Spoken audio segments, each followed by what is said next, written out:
আসসালামু আলাইকুম। আজকে সকালবেলা গরুর খামারে দুধ দহন করার সময় একটা কথা মাথায় আসলো। গত 2 দিন আগে আমাদের এক ভাই রাজশাহী থেকে 25 কেজি আম্রপালি আম আমাদের মাদ্রাসায় দেওয়ার জন্য পৌঁছে দিয়েছিলেন আমাদের কাছে। তো ভাবলাম যে শুধু আম কেন দিয়ে আসবো, এর সাথে আমরা আমাদের খামার থেকে দুধও ওদের জন্য দিয়ে আসি। তো যেই কথা সেই কাজ, দুধ দহন করার পর 10 কেজি পরিমাণে দুধ আমরা রেখেছি। এই দুধ আমরা মাদ্রাসায় দিয়ে আসবো। এর পাশাপাশি ওই যে 25 কেজি আম আমাদের কাছে পাঠিয়েছেন যে ভাই, ওই আমগুলিও আমরা আজকে মাদ্রাসায় দিয়ে আসবো ইনশাআল্লাহ। একে তো এই মুহূর্তে খামারের কাজের চাপ আমাদের অনেক বেশি, এর পাশাপাশি হচ্ছে এখন বৃষ্টির সিজন, তাই প্রচুর পরিমাণে বৃষ্টি প্রতিদিনই হয়। এই বৃষ্টির মধ্যেই আমাদেরকে এই কাজগুলি করতে হবে ইনশাআল্লাহ। যেহেতু আমরা আম দুধ নিয়ে দুপুরের দিকে যেতে পারবো না, তাই আমরা আগে থেকে ফোন করে জানিয়ে দিয়েছিলাম যে বিকালের দিকে আমরা আসবো। এই জন্য মূলত আমরা একটা প্ল্যান করেছি, সেটা হচ্ছে এই দুধকে আমরা জ্বালিয়ে নিয়ে যাবো এখান থেকে, যাতে করে দুধের মধ্যে প্রচুর পরিমাণে সর পড়ে। তো আলহামদুলিল্লাহ 10 কেজি পরিমাণে দুধ আমরা নিয়ে নিয়েছি। এই দুধটাকে এখন আমরা সুন্দর করে জ্বালিয়ে তারপর এখান থেকে নিয়ে যাব। তবে আকাশের অবস্থা তেমন ভালো না, যে কোনো মুহূর্তে বৃষ্টি হতে পারে। মোটামুটি আগুন জ্বালিয়ে দুধটাকে একটু গরম দিতে পারলে আস্তে আস্তে এটার মধ্যে মোটা সর পড়বে, যেটা আমি আপনাদেরকে দেখানোর চেষ্টা করবো ইনশাআল্লাহ যে কি পরিমাণ সর এই দুধে পড়ে।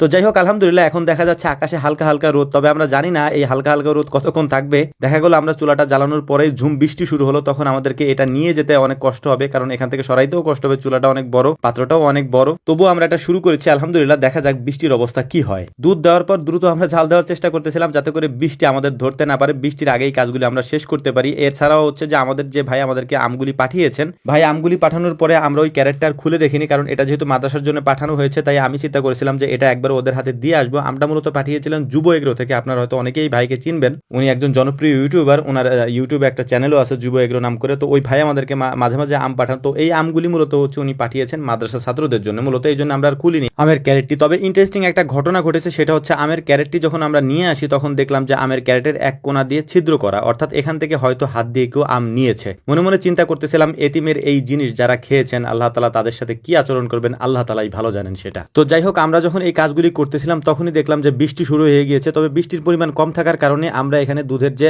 কড়াইটা ছিল আমাদের, এটাকে আমরা বাড়ির ভিতরে নিয়ে গেছিলাম এবং ওখানে নিয়ে তারপর জাল দেওয়ার চেষ্টা করতেছিলাম, কারণ আস্তে আস্তে দেখলাম যে বৃষ্টির পরিমাণ বাড়তেছিল। তো আলহামদুলিল্লাহ হালকা আছে কয়েক ঘন্টা এই দুধ রাখার পরে দেখতেই পাচ্ছেন যে কি পরিমাণ ঘন সর এটার উপরে পড়েছে। যদি আমরা আরো কিছুক্ষণ রাখতে পারতাম, এই সরের পরিমাণ বা এটার মোটার পরিমাণ আরো হতো। এটাই হচ্ছে অথেন্টিক এবং খাঁটি দুধের একটা গুণাগুণ। এটা আমি আমাদের নিজেদের খামারের দুধ বলে বলছি না। আপনি চাইলে আপনার খামারে যদি গরু থাকে, সেই গরুকে আপনি পর্যাপ্ত পরিমাণে কাঁচা ঘাস খাইয়ে দেখেন এই গরুর দুধের পরিমাণ বা দুধের সরের পরিমাণ কি পরিমাণে মোটা হয়। আলহামদুলিল্লাহ এটা আমাদের পরীক্ষিত একটা জিনিস। এটা আমরা অনেক দিন পর্যন্ত পরীক্ষা করে দেখেছি কোন খাবারটা বেশি দিলে গরুর দুধের সরটা মোটা হয় এবং বেশি হয়। পরীক্ষা করে আমরা যেটা পেয়েছি সেটা হচ্ছে কাঁচা ঘাস। কাঁচা ঘাস গাভীকে যত বেশি দেওয়া যায়, দুধের ল্যাক্টোজেনের পরিমাণ তত বেশি হয় আলহামদুলিল্লাহ। আর আপনারা তো দেখেনি আমরা কি পরিমাণ কাঁচা ঘাস আমাদের গাভীকে খেতে দেই। তো যাই হোক, আমরা মাদ্রাসায় আসার পর সুন্দর করে ওদেরকে ওদের জিনিস বুঝিয়ে দিয়ে তারপর আমরা চলে যাবো ইনশাআল্লাহ আমাদের খামারের দিকে, কারণ আমরা সকাল থেকেই কাজ করতে করতে একেবারে ক্লান্ত। সকালে বের হয়েছে, এখনো পর্যন্ত আমাদের ফেরাই হয়নি। তো যাই হোক, আমাদের জন্য দোয়া করবেন, আল্লাহ তাআলা যেন আমাদের খামারে এবং আমাদের ব্যবসায় বারাকা দান করেন। আসসালামু আলাইকুম ওয়া রাহমাতুল্লাহ।